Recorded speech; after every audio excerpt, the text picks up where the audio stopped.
everybody, today I wanted to talk about the 4 rotary centers we need to move well from in order to play our best golf and stay injury free. And more importantly, how do you stack up to your peers in terms of your movement? Do your shoulders move well enough? Do your hips move well enough? Does your upper back move well enough? And how about your neck? As well as how can you assess these on your own? Super, super important. We need to move well from our hips to make a good turn into our backswing. We need to move well from our upper body to make a good turn in our backswing, as well as protect our knee and our low back and our neck from getting irritated or injured. So, what are the 4 places we must move well from? I will talk about those.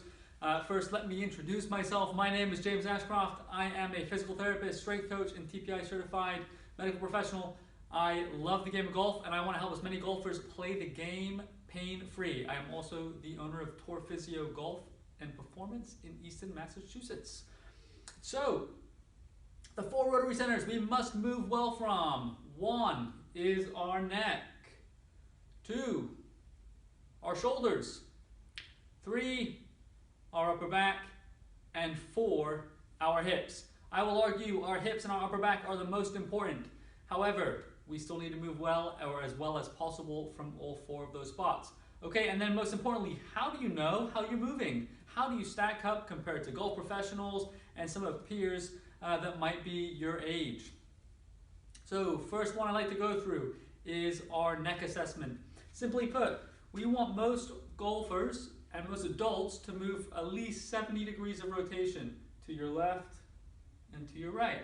So the best way for you to do this is to get yourself side on with a mirror, and then can you get to the point where you're seeing both eyes in the mirror, you're seeing definitely that outside eye, can you get to the point where you almost see perfectly straight? If you can get perfectly straight, that's 90 degrees. So how far are you in that image?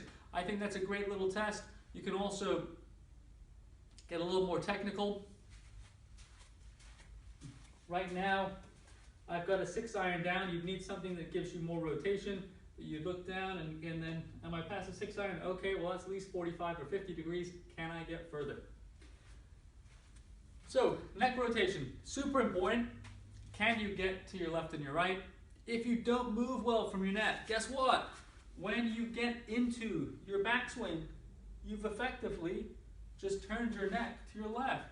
So if you don't have the mobility, you're going to be cranking on the upper back and the lower part of your neck. It might create strain, especially after a repetitive amount of swings, or perhaps you're going to have to change your position or posture or come out of your swing to protect your neck. And unnecessary head movement usually increases our level of inconsistency. So number 2, our shoulder rotation.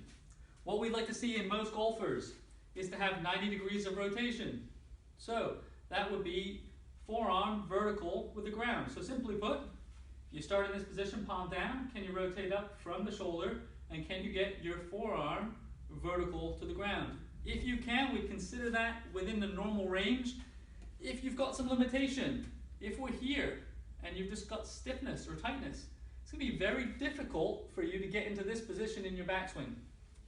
The other piece of that is, can you get here standing up? Now can you get here in your backswing? If you can get here standing up, but you can't get here in your backswing, then likely have a little bit of strength and control issue that you can work on. So number 3, which I would deem just as important, if not the most important thing we've talked about so far, and that is going to be your upper back rotation. Best way to assess it, you need a chair or a box. And you want a golf club across your chest. So what we ask you to do, you're going to sit directly at the corner of the box. You're going to keep your feet together and knees together, so you're going to get no movement or less movement from your lower body. You're going to have a golf club across your chest. Your goal is to turn this golf club without turning anything else to the side of the box. So can I turn to the side of the box? I can here. I get past that. Great. A little tighter to my left, but I still clear the box.